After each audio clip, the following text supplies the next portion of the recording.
Shalom saudara, ribuan tahun yang lalu Raja Daud menulis sebuah ayat yang sangat kita kenal dari Mazmur 119 ayat 105. Firman-Mu itu pelita bagi kakiku dan terang bagi jalanku. Ayat ini telah ditulis bahkan sebelum Tuhan Yesus lahir dan melayani di muka bumi. Dari pernyataan tadi lantas menimbulkan pertanyaan, apakah firman Tuhan masih relevan di tengah kemajuan teknologi sekarang? Dan apakah masih bisa menjadi penuntun hidup manusia sehari-hari? Dalam Voice of Pentecost kali ini kita akan membahas tentang firman Tuhan yang menuntun hidup kita. Jawaban untuk pertanyaan tersebut adalah ya. Mari kita lihat hubungan firman Tuhan dengan kehidupan sehari-hari. Yang pertama adalah hubungan eksplisit, yaitu firman Tuhan yang praktis dan dapat langsung diterapkan dalam kehidupan sehari-hari. Contohnya sebagai berikut. Amsal 17 ayat 22 menuliskan, hati yang gembira adalah obat yang manjur, tetapi semangat yang patah mengeringkan tulang. Dalam satu topik ini saja terbukti bahwa firman Tuhan tetap relevan di dunia sampai sekarang bahkan sampai selama-lamanya. Hati yang gembira mampu menekan rasa sakit dan meningkatkan kemampuan organ tubuh untuk melawan rasa sakit.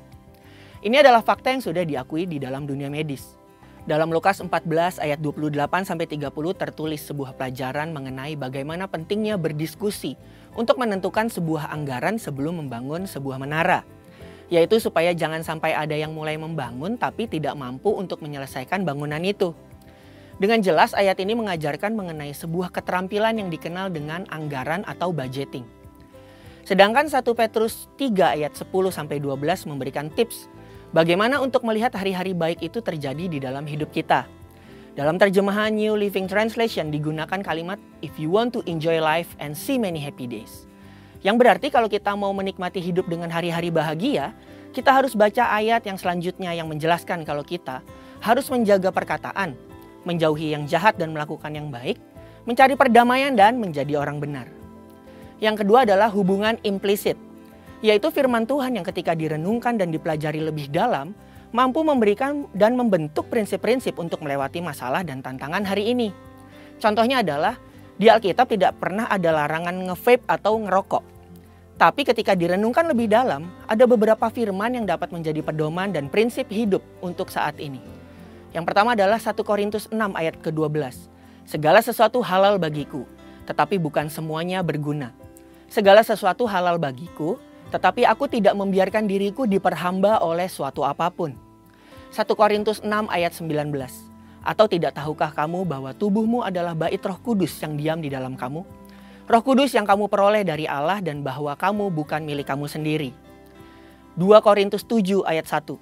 Saudara-saudaraku yang kekasih, karena kita sekarang memiliki janji-janji itu, marilah kita menyucikan diri kita dari semua pencemaran jasmani dan rohani. Dan dengan demikian menyempurnakan kekudusan kita dalam takut akan Allah. Dari ayat-ayat tersebut kita dapat memperoleh pengertian bahwa vape atau merokok bukanlah sebuah keuntungan bagi tubuh manusia. Sekaligus bukanlah tindakan yang menyenangkan hati Tuhan. Perenungan firman yang mendalam juga dibutuhkan agar firman itu mengubah paradigma kita dan mampu melihat kejadian sehari-hari dari perspektifnya Tuhan. Sebagai contoh, bagaimana seharusnya orang Kristen menanggapi soal kemajuan teknologi dan medis? Apakah orang yang sakit cukup didoakan saja atau perlu dibawa ke rumah sakit?